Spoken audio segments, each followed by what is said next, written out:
Hi guys, so today I'm gonna show you what are the accessories I put so far in my Triumph Tiger Sport 660. So recently I put the original Tiger Sport luggage rack. So this is how it looks. I don't want to put the original top box of the Tiger Sport because I feel like it's too big. So this is the top box that I bought. It's from Pixie's Moto Supply. Here's the Facebook page, and let's unbox it now.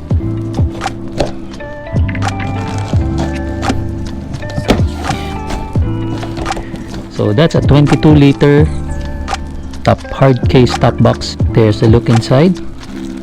Gloves, thank you. The handle,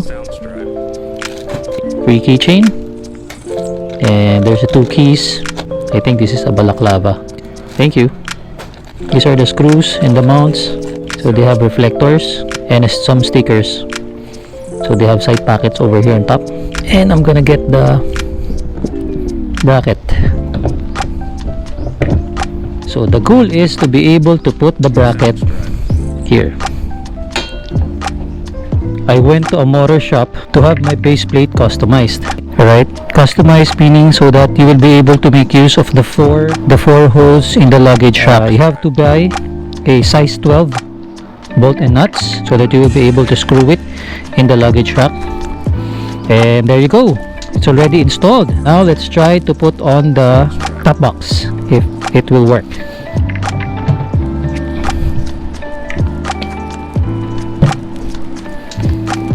Ta-da!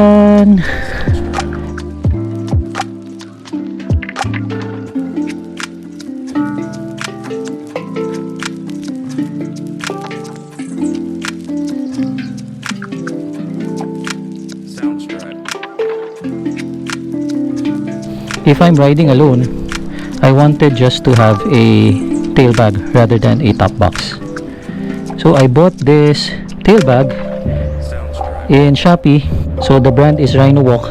I think it's value for money, and I'll show you how to install this.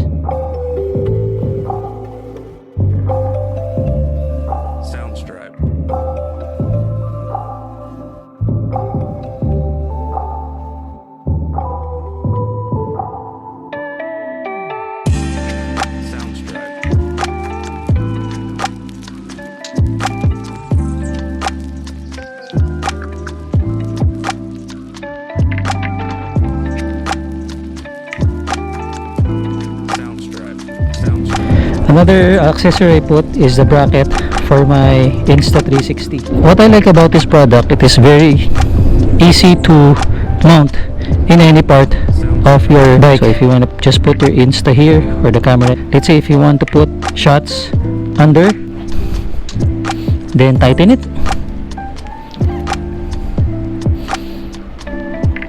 There. Let's say if you want to shoot it from here, so all you have to do is to screw this one. There, that's it. Very easy, right? Because this one is very wide, you can put it anywhere. So I'll share you the link in this video. Another thing is, I actually placed a Denali horn. The price of this is about 5,800, and what I like about it is it's really loud.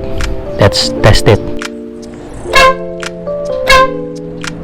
Another accessory I put in my Tiger Sport 660 is the auxiliary lights here. So it's a gold runway. I already showed the video in my last vlog, but I'm gonna show it again to all of you.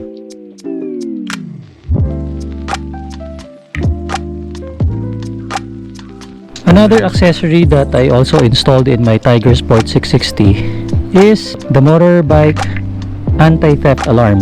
I like this product because you don't need to connect it to any wires. You just have to activate it and put it somewhere in your motorbike, and it's good to go.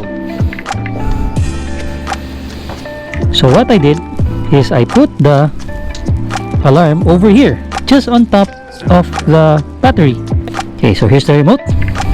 So there's the arm, this arm, flash, and the bell. Let's try each button. Okay, arm. Okay, then wait for the sound. Okay, then it's activated. So once you hit your bike, there you go, there's a warning sound, and another one would be the alarm.